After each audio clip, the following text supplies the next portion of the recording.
Halo teman-teman, kembali di channel Warga Nusantara, channel yang akan membahas terkait pemindahan dan pembangunan ibu kota Nusantara. Kali ini kembali saya mengajak teman-teman semua untuk melihat perkembangan terkini di sekitar kawasan inti pusat pemerintahan ibu kota Nusantara. Baik teman-teman, kita mulai dari lokasi pembangunan gedung Otorita Ibu Kota Nusantara. Jadi kantor OIKN ini akan dibangun di atas lahan seluas 28.000 meter persegi dengan nilai konstruksi hingga 509 miliar rupiah.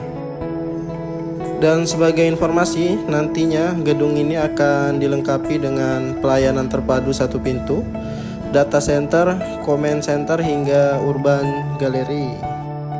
Jadi teman-teman, lokasi dari pembangunan gedung Otorita Ibu Kota Nusantara ini tidak jauh dari lokasi titik nol ya teman-teman. Jadi persis lokasinya berada dekat parkiran ya, parkiran jika kita mau ke titik nol. Dan kita bergeser ya teman-teman, jadi di bawah ini adalah lokasi dari pembangunan Plaza Bhinneka Tunggal Ika ya teman-teman. Jadi memang nanti di Ibu Kota Nusantara banyak public space yang akan dibangun, sama halnya dengan Plaza Seremoni yang hampir rampung. Dan di sini namanya adalah Plaza Bhinneka Tunggal Ika. Dan posisinya tegak lurus ya teman-teman dengan kantor presiden dan istana negara. Tidak jauh dari Plaza Bhinneka Tunggal Ika, kita keluar, kita akan bisa melihat rumah tapak jabatan menteri atau rumah dinas para menteri teman-teman.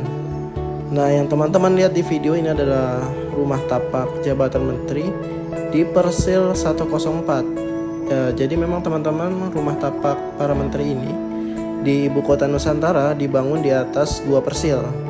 Ada Persil 104 dan Persil 105. Yang kita lihat ini adalah Persil 104 yang nantinya akan dibangun di sini sebanyak 24 unit rumah tapak teman-teman. Dan kita bisa melihat di video ada jalan teman-teman. Jalan ini merupakan jalan utama di Ibu Kota Nusantara. Namanya adalah Jalan Sumbu Kebangsaan sisi Barat. Jadi di Ibu Kota Nusantara jalan utamanya adalah Jalan Sumbu Kebangsaan sisi Barat dan Jalan Sumbu Kebangsaan sisi Timur. Yang mana jalan tersebut sudah dipasang teknologi terowongan multi-utilitas atau multi-utility tunnel. Dan di sisi kanan kita ada pembangunan rumah sakit ya teman-teman. Namanya adalah Rumah Sakit Kementerian Kesehatan. Dan Rumah Sakit Kementerian Kesehatan telah di groundbreaking di bulan Desember tahun lalu ya teman-teman. Rumah Sakit Kementerian Kesehatan merupakan rumah sakit keempat yang dibangun di Ibu Kota Nusantara setelah Rumah Sakit Hermina, Rumah Sakit Abdi Waluyo, dan Rumah Sakit Mayapada. Pembangunan Rumah Sakit Kementerian Kesehatan ini ditargetkan selesai dan mulai dapat digunakan pada bulan Juli tahun 2024. Menurut Menteri Kesehatan Bapak Budi Gunadi Sadikin, rumah sakit akan terdiri atas 250 tempat tidur dengan kebutuhan dokter umum sebanyak 30 dan dokter spesialisnya sebanyak 20. Dengan nilai proyek pembangunan gedung sebesar 550 miliar rupiah, rumah sakit ini akan dibangun setinggi 10 lantai dengan fasilitas 250 tempat tidur. Rumah Sakit Kementerian Kesehatan ini akan dikembangkan sebagai pusat pelayanan rujukan bertaraf internasional di wilayah Ibu Kota Nusantara dengan layanan unggulan jantung dan stroke. Nah, itu teman-teman sekilas informasi terkait pembangunan Rumah Sakit Kemenkes atau Rumah Sakit Kementerian Kesehatan. Baik teman-teman, kita bergeser kembali. Saat ini kita sedang menuju ke lokasi pembangunan salah satu hotel yang ada di kawasan Ibu Kota Nusantara. Jadi nama hotel ini adalah Hotel Nusantara, yang mana pengerjaannya masif sekali ya teman-teman. Jadi hotel ini merupakan investasi dari investor lokal, yaitu dari Agung Sedayu Group ya teman-teman. Jadi bos properti dari Agung Sedayu Group Bapak Sugianto Kusuma alias Aguan, memastikan pembangunan Hotel Nusantara di Ibu Kota Nusantara rampung sesuai target. Dia menegaskan hotel itu sudah bisa digunakan pada bulan Agustus tahun 2024. Hotel Nusantara ini dibangun dengan luas 20.164 meter persegi dan dengan tinggi bangunan mencapai 43,10 meter. Bangunan hotel yang terdiri dari 9 lantai itu akan memiliki kamar sejumlah 191 unit dengan 6 tipe kamar. Masing-masing tipe kamar adalah Premier Twin sebanyak 61 unit, Premier King sebanyak 102 unit, Junior Suite sebanyak 14 unit, Executive Suite sebanyak 12 unit, Disable Room sebanyak 1 unit, dan President Suite sebanyak 1 unit. Nah, itu teman-teman sekilas informasi terkait Hotel Nusantara, dan saya pribadi sangat yakin hotel ini nanti bisa dipakai di bulan Agustus tahun ini ya.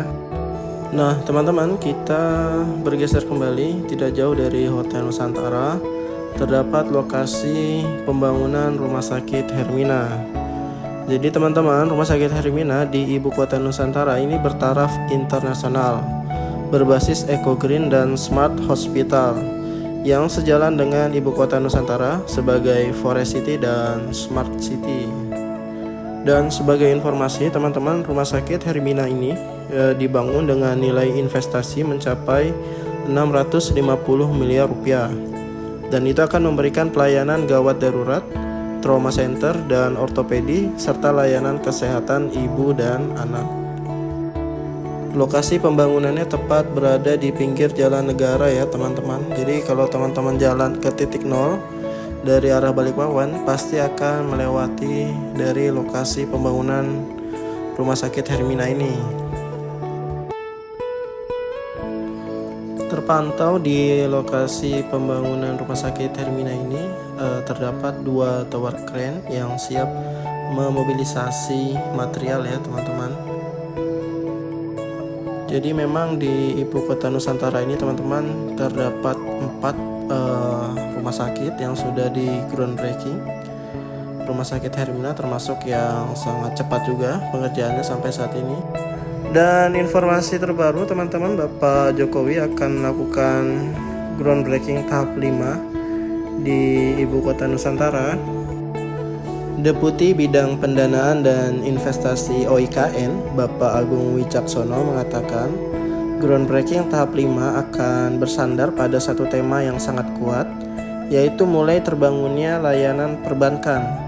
Jadi akan dilakukan groundbreaking di pusat area perbankan di kawasan inti pusat pemerintahan Ibu Kota Nusantara. Daftar bank yang akan di groundbreaking diantaranya adalah Bank Mandiri, Bank Rakyat Indonesia atau BRI, lalu ada Bank Negara Indonesia atau Bank BNI. Selanjutnya yaitu Bank Pembangunan Daerah Kalimantan Timur dan Kalimantan Utara atau BPD Kaltimtara. Nah teman-teman, selain sektor perbankan, sejumlah perusahaan yang juga dikabarkan akan memulai groundbreaking di Ibu Kota Nusantara pada tanggal 29 Februari tahun 2024, yaitu Otoritas Jasa Keuangan atau OJK, lalu ada peluncuran Smart Office oleh Telkom Indonesia, dan terakhir ada pembangunan kantor pelayanan BPJS Kesehatan. Baik teman-teman, saya rasa videonya cukup sampai di sini. Saya ucapkan terima kasih bagi teman-teman yang sudah menonton video ini sampai dengan selesai. Tak lupa saya mengajak teman-teman untuk selalu mendoakan agar pemindahan dan pembangunan Ibu Kota Nusantara ini diberikan kelancaran dan semoga selesai tepat pada waktunya.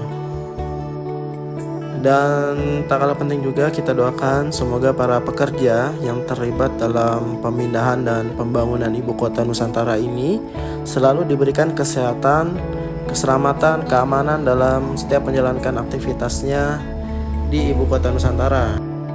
Terus dukung channel Warga Nusantara dengan cara like, komen, dan subscribe ya teman-teman. Sampai jumpa di video Warga Nusantara berikutnya, dan tentunya saya ucapkan salam Nusantara.